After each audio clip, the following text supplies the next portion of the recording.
Welcome, everybody. Hello to all our listeners. I'm really excited about this conversation today. My name is Rex Weyler. I live in Canada. I've been involved with Greenpeace for 50 years. I've been involved in environmentalism since I was a teenager. And today I'm going to be speaking with Bianca Castro from Lisbon. I'm really excited about this. Bianca's working with the Fridays for Future movement. So welcome, Bianca. Tell us about yourself. Hi. First of all, thank you, everyone. I'm so happy to be here with you today with this conversation for Earth Day. Like Rex said, my name is Bianca, and I'm from Fridays for Future Portugal and Fridays for Future International. I joined this movement back when it started in 2019, and I have been active ever since. We know that 2019 was a big year for the climate movement, so we watched the largest climate demonstrations ever in history with over 7.5 million people in the streets, led by youth and demanding climate action all over the world. However, this year the landscape is very different. So with COVID-19, many of us have been forced to stay at home to protect ourselves, our families, our friends, and everyone that is impacted by this crisis, especially the communities that are in the front line. So today we will be chatting more about climate activism and about what it means to be an activist these times. And so I'm gonna start with the first question. Rex, could you tell us a little bit more about what has been your work for the climate justice movement and what first got you started and made you take action? I think the first things that really influenced me was a book by Rachel Carson, Silent Spring. I was a science student, physics and math student. I realized we could solve all of our technical problems. We could even solve our social problems, but we were still destroying the earth. We were poisoning the earth and the other creatures in the earth. Then about that same time, Bianca, I don't know if you know this story, but in North America, the Cuyahoga River in the United States actually caught on fire. There was so much oil pollution in the river that the river caught on fire. The river was burning. And for me, as a young person at that time, that image of the river burning to me was just like, if we don't recognize that we're not taking care of the planet and the rivers are burning, we have a serious problem. So that really woke me up to ecology. And then, of course, there were oil spills at that time in the 1960s. I think many of us who were young at that time had a similar feeling that young people have today of just, oh my goodness, like we absolutely have to do something. So I'm interested, Bianca, for yourself. I mean, what motivated you? How did you get involved? First of all, I study physics, actually. I'm also studying physics right now. Yeah, in university, I'm in the second year, but I don't know, I grew up in a little small town in the south of Portugal in the middle of the forest. And so I've always been very close to nature and animals. And my parents have always taught me about so many things and about ecosystems. So I've always felt this connection to the environment in a way. And so since I was a little kid, I would read about it and I would watch documentaries and all of these things. And I decided to stop eating meat when I was like 11. So I was already wanting to know more and do more for this, but I didn't really know about climate justice as a concept. I knew about environmental issues and I already wanted to be more active in it, but I didn't know about the huge social aspect that comes with it. And I also didn't really know how to get started because it was such a small town. There was really no groups there. I didn't know what to do. And then when I turned 17, I moved to Lisbon to start studying acting because I'm taking the 2 degrees. And that's when climate justice movement blew up. So that's when Fridays for Future started, both internationally and here in Portugal. So I didn't even have to think about it. I already knew that I wanted to do something, so I just joined. And since then, it just has been a learning journey, I feel like, and it really shaped my mind. And I realized how privileged I am. We often say that our house is on fire, but it's important to also say that the houses of the people in the front line of the climate crisis have been on fire for decades now. But I would also be interested in knowing how do you think the climate activism movement has changed from 50 years ago compared to nowadays? What changes do you see? Well, 50 years ago, for one thing, we were focused on ecology. We were focused on disappearing species, disappearing forests, toxins in the environment, toxic waste. And we were just learning 50 years ago about potential risk for the climate because of carbon dioxide.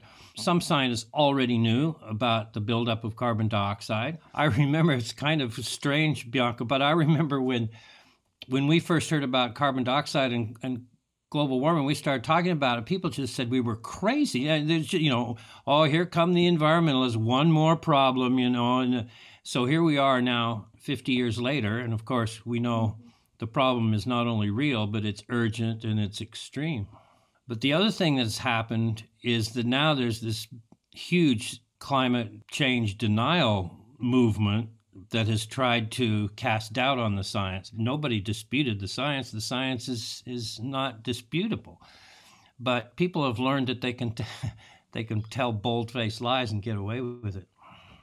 That's something that in my activism, and especially in Fridays for Future Portugal, we're focusing a lot on that right now, is how we need to shift away from putting our hope in world leaders, supposedly world leaders that are doing nothing, and in international agreements such as the Paris Agreement that we know is failing and is not enough. And we need to create this social plan that is built by everyone, by all of society, by the climate justice movement, the social justice movement, and that truly leaves no one behind. And I think that especially now that we're facing so many crises, it's politically irrelevant to just talk about emissions and to just talk about fossil fuels if that's not framed within a bigger picture and a social justice picture that truly acknowledges the structural discrimination that we have in our society. And regarding that, so you talked a little bit about the changes that you saw in climate activism from decades ago and what you see now, but have you seen a shift in society due to the activism that you have done in your lifetime? There's so much more information and knowledge now. And, 50 years ago when Greenpeace was just starting, it was very difficult to get data, get information. It was full-time, hard work to get any data. Of course, there was no internet. So it was a very different environment. And now, of course, we have tons of information. But the social response has not always been better. So if everybody recognized the ecological problems, but more recently, the corporations have begun to fight back because they don't want these changes. And so we're kind of trapped.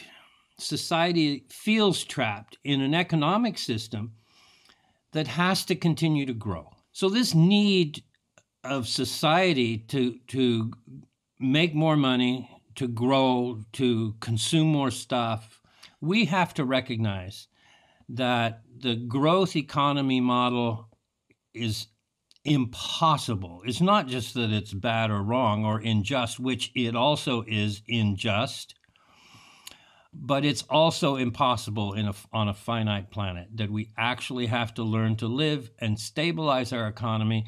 Then on the other hand, you have governments like in Brazil right now or in India right now who are actively working against environmental stability. And the fact that we know more, we have more information than ever before about our ecological crisis, but we also have more resistance.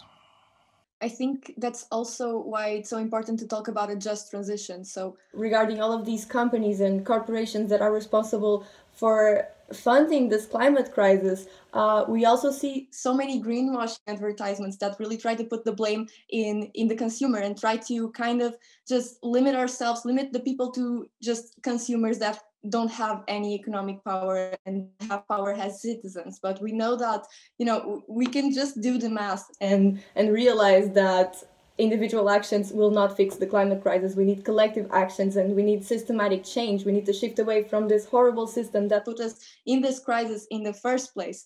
All of these attempts to make us feel guilty and, stop using plastic straws. You're killing the environment, when it's like, does that even add up? Yeah. And we need to realize also our power as citizens. We're not just consumers. We're not just following all of this greenwashing. People power is more powerful than the people in power. So we need to get on the streets. We need to cause disruption, and we need to to fight for not only our future but the present of all living beings. We cannot rely on world leaders to one day wake up and decide that they finally want to take action. We know they could, they just don't want to because of profit. So we need to take responsibilities into our own hands because time is running out. Time has already run out. Yeah. We need to do this now.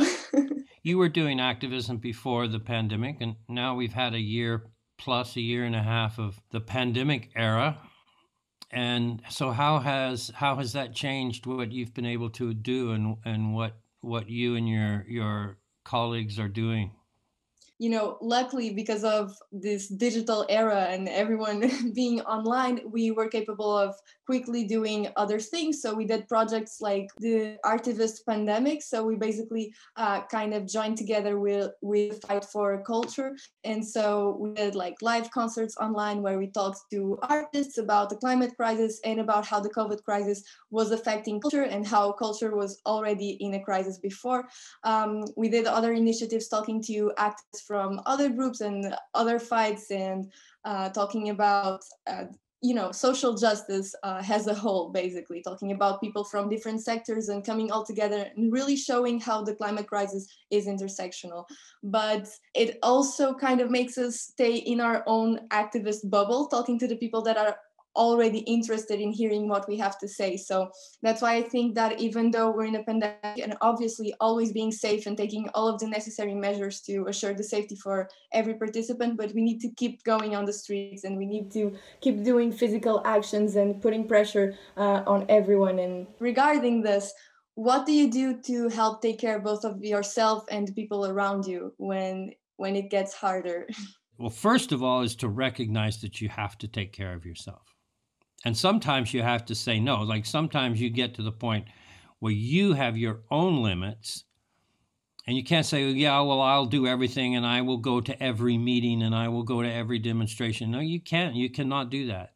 And at a certain point, you have to take care of yourself. You have to have other relationships that aren't just about activism. The caring and the compassion that we might feel for all creatures and for nature itself, we also have to have that same caring and compassion for ourselves and for our friends and for society at large. And the other thing that I do, Bianca, like just for myself and for my family to stay healthy and not burn out, is to spend time in the wild world. But I also recognize that most people in the world don't have that option.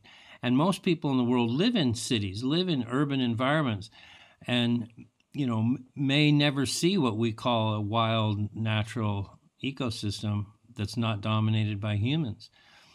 So it's also helpful to help people have those experiences. Yeah, I'm very lucky that right now, even though I live in Lisbon, my parents still live in my hometown. So whenever I get back there, I just go in the woods and spend a lot of time there, and it's so comforting and also motivating to keep going. And it's just, I feel this inner peace while I'm in the wild. So I think that's super important. You mentioned another thing that I thought was very interesting regarding people actually having to feel something to take action. And I know that you're also involved in music, and I also study theater. So something that I sometimes focus on is artivism. So art and activism and how it can go together. Like some people might not want to hear an entire speech about the climate crisis, but might see some art and something will stick in their head and they will decide to take action even unconsciously. So I was also interested in knowing what is your perspective about it, and if you are connecting your music side with the activism, or how do you feel about the entire concept of artivism?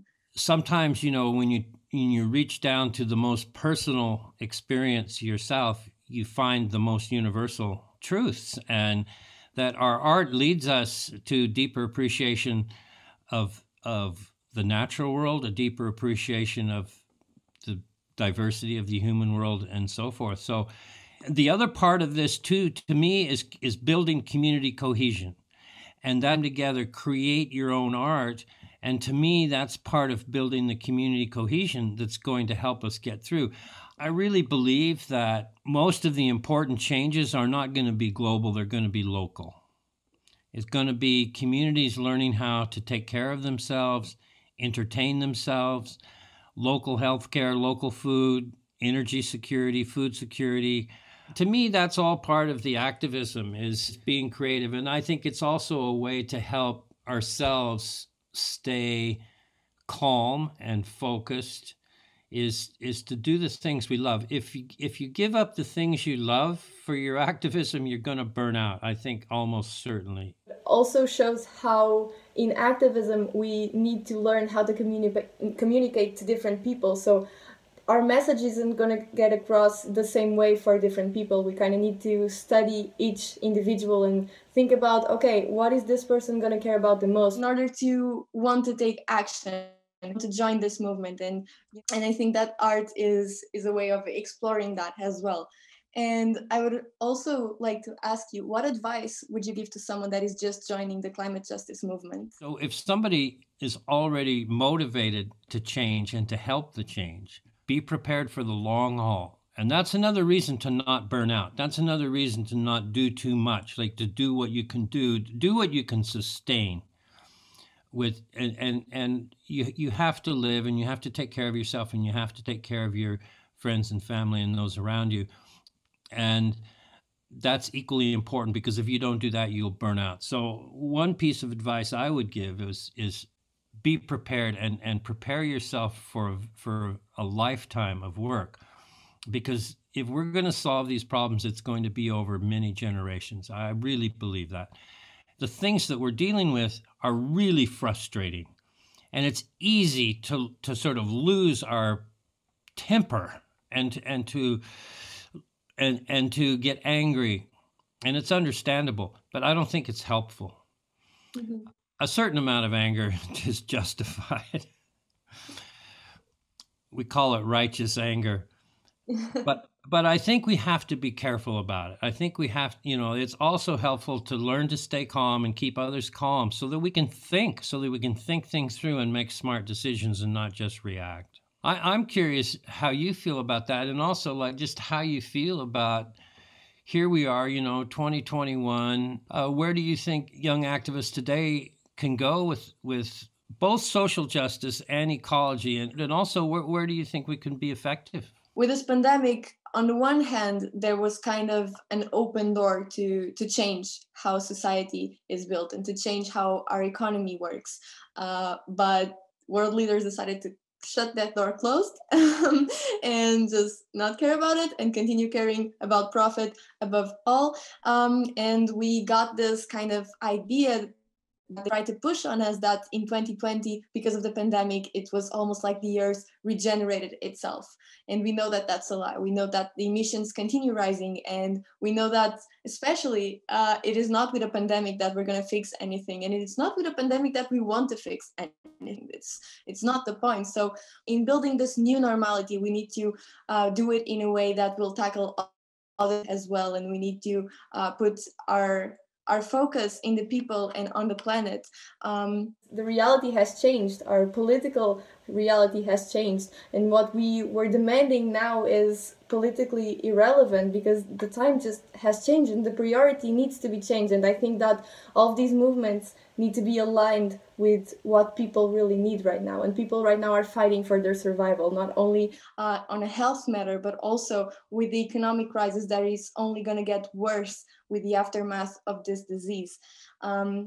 And so I think that right now we need to focus on being with the workers and being with the people that are in the front line. So with women, with workers, with people that are discriminated because of race, of gender identity, all of these things that are structural in the structural discriminations in our society. We cannot just go back to talking about fossil fuels and talking about emissions. We need to talk about people needing their jobs and needing their money and needing food on the table for the next day. So we cannot just make our demands and build this movement by ourselves without hearing from the people that are the most affected by it, which are also the people that don't have time to be activists full time, don't have time to come to these meetings because they have other priorities. They have other things to care about. They're fighting every single day for their survival. We need to push ourselves to go hear them out and meet with them. I would like also to know about what you think of this and what you think the movement should do in 2021 and beyond. So where should we go from here to be able to, to do something better this time in the aftermath of this pandemic? For me, a big part of what the ecology movement and social justice movement of the next century has to address is just the growth and sprawl of humanity. And how can we slow it down? I think we talk about we want to preserve people's livelihoods and their jobs and their incomes, but at the same time, we have an economic system that is destructive. We're adding 90 million people to the planet every year, and those people need food and places to live and resources and infrastructure. So I think we have to address the growth of our economies. We have to address the consumption patterns, especially, of course, in the rich world, frivolous consumption. No politician in the world wants to stand up in front of people and suggest that they should have less of anything. Politicians want to promise people more and more and more and more. But that's a very big request, for most people to ask them to consume less. Most people in this world want to consume more. I think that's one of our biggest challenges. Is how do we talk about contracting the size and the scope and the growth of just human enterprise at a large scale? I think that's one of our big challenges. I think we can do it, but I think it's not a simple one. I also have to say, Bianca, just hearing you speak and hearing Greta Thunberg speak and hearing the youth movements all over the world speak, I have to tell you, honestly, it just gives me a great amount of hope that things can change. It's phenomenal, and it's really good, and it's really important, and it does give me hope. So I don't get depressed about it. I just think we have some tough things to face. I also want to say that just with this conversation and from finding more about your work, I think it's just amazing. And it's because of activists like you that have been doing this for so long that we were able to build this movement right now. And that's why we are able to do this sort of activism right now. And I think it's just so enriching to learn and hear about other experiences and about the evolution of the climate movement.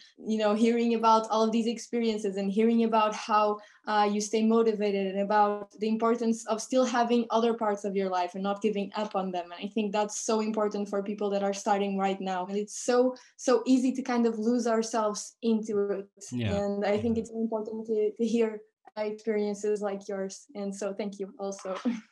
Well, my pleasure. And I hope we can stay in contact, Bianca. I would love to hear how things are going for you and all of your colleagues who you're working with. And all we can do is keep going on. Yeah, definitely. I will say is every time we win, and sometimes we win, sometimes we don't win, but sometimes we do. And like we got a whale moratorium in the 1980s. We got a toxic dumping ban in the oceans in the 1990s. And, every time that we win one of these battles is the best inspiration for me.